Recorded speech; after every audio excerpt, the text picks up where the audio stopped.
Rick has got a crazy theory. Rick has got a crazy theory. Rick has got a crazy theory.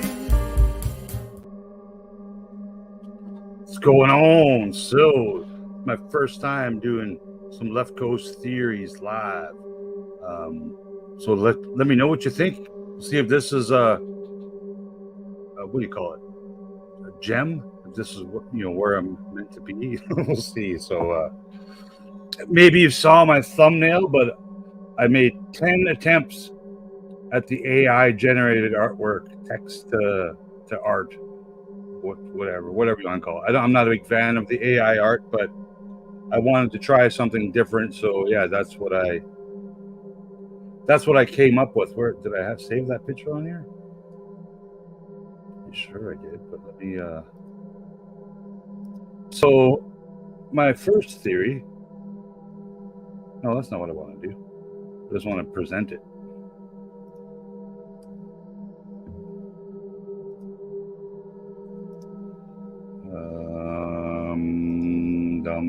That's not how you do it. Maybe I need to open up the picture first.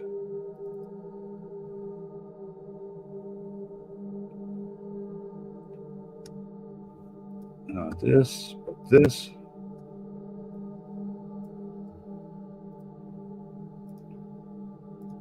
So you can agree, you can disagree, but this will be my first theory.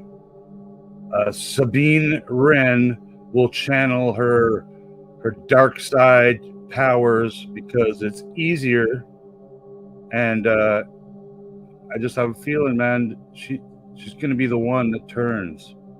I don't see her perishing in the next couple episodes, but she may perish as a result of her turning to the dark side of the Force. So that's my first theory, and I'm sticking to it. So let me know if you agree or disagree. I see there's a couple people here, so let's get a couple opinions. Hey, Gerard. This is just another quickie, but I got a couple of new theories, and most of them revolve around the character Sabine. So I also brought it up on the Ahsoka After Show last week with Super John and Ways of the Sith, because we all have some crazy theories, but mine are the craziest. And I asked, because I wasn't 100% confirmed off the top of my head, who in Sabine's family, a brother, a sister, a mother, a father, uncle, whatever, could still be alive. And after doing some research, I found out Sabine has a brother who was a member of those white and yellow Mandos from the cartoons. I don't know if they were called the Death Watch or Night Watch or Night Owls or White Mandos, whatever they were called. They had a name. But the brother's name was Tristan.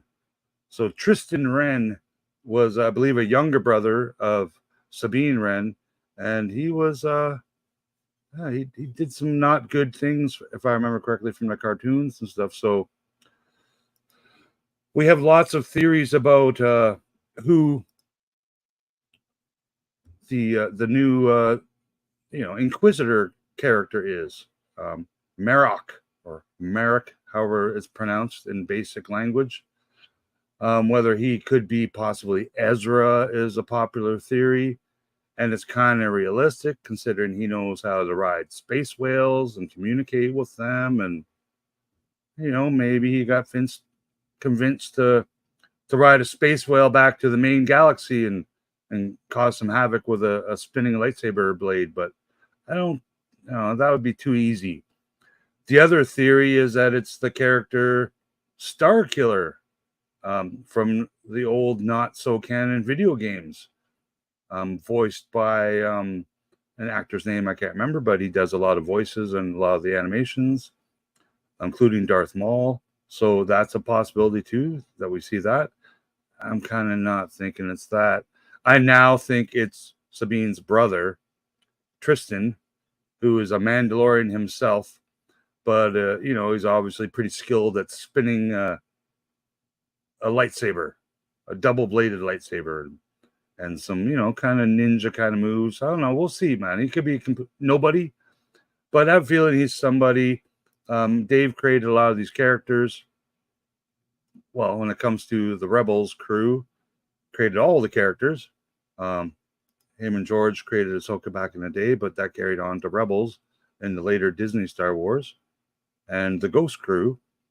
So I have a feeling that Tristan character, he's going to be part of Sabine's life here. Whether, we know him or not, he may get introduced to us. Those are my big Sabine theories. As for the two Sith characters, Baylan Skull and his apprentice, starts with Satine, starts with S. I can't remember her name. Should have made some notes before I decided to go live on the interwebs.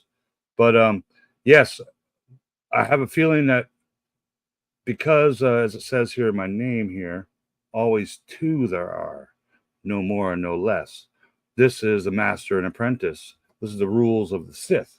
So if they are indeed Sith, Baylan Skull and his apprentice, there's the two characters. But we also got this third character in the sidelines, this unknown Inquisitor character named Marok. Could he be replacing Baylan's apprentice to become his new apprentice? Could Sabine become an apprentice to a Sith Lord? I have a feeling that some roles are going to change, whether the Marok character ends up being a good guy, as it shows in the blue helmet animation, and Sabine indeed does turn to the dark side. So here's that little intro if you missed it.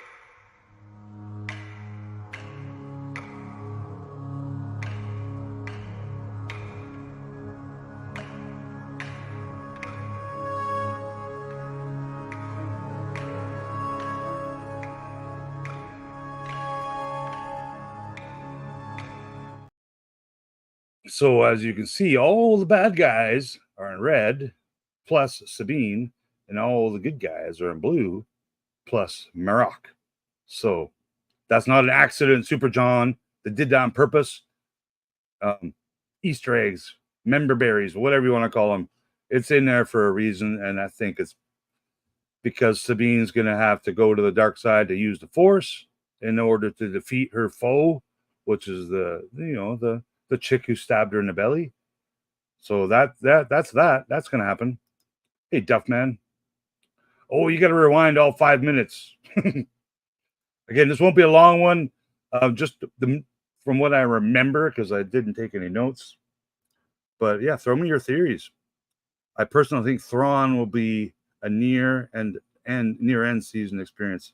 I think we're going to see him next week, at least in not in a communication form, but we're going to see where he's at, and we're going to see where the witch is at, because she's got her final engine piece that's still going to be installed. I think that's going to happen in the next episode, and maybe by the end of that episode is when they take off and go to the other galaxy, following this new SkyTrain loop, and but maybe they do a swipe, because the first couple episodes had some swipes where he went to a couple of different storylines and they told some story, unlike last episode where they just followed a couple of women talking, really, until the last scene where they finally showed the coolest character in the show, Baylan, and he had one line of dialogue: "Go hunt him down."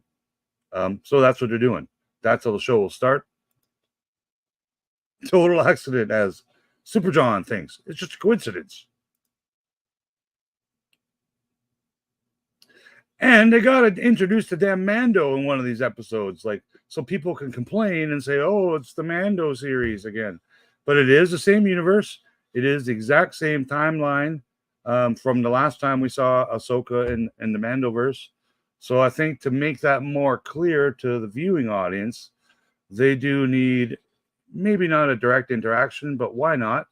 Maybe Hera shows up with a crew of people, which includes Mando and Boba and Rex, and previously live Zeb, that we all want to see again, especially me. Ahsoka is an 8-episode series, I believe. And I know people keep saying there's going to be a season 2. I don't think there is, unless there's no more Mando seasons or Boba Fett seasons. I think the next Mando season will be the big tie-in for the movie that Filoni currently is still in charge of. But I think after this season of Ahsoka is done, and it's not their best one, maybe he doesn't get that shot at the movie, and they hand it over to Jon Favreau, which I've always wanted. I want to see a Jon Favreau Star Wars movie. Make it happen. Come on, Kathleen. So those are my left coast theories for the current status in the Ahsoka series on Disney Plus. So it is what it is. You can agree or disagree, but please comment below what you think is 100% bullshit and what you think is an actual accurate theory. Or if you know everything and your last name is Kennedy and you just want to explain all the theories and details in complete form down below, that's the spot to do it. So I don't think I've ever told anyone to hit the like button or hit the subscribe button, but for this video, I'm going to do it. So thanks very much. And remember, Ahsoka After Show Part 4 coming up this Wednesday at 6 p.m. Pacific Time. No, that's incorrect. It's 4 p.m. Pacific Time, 7 p.m. Eastern Time. So that'll be Ahsoka After Show Part 4 on the YouTubes. And thank you very much. This is the way.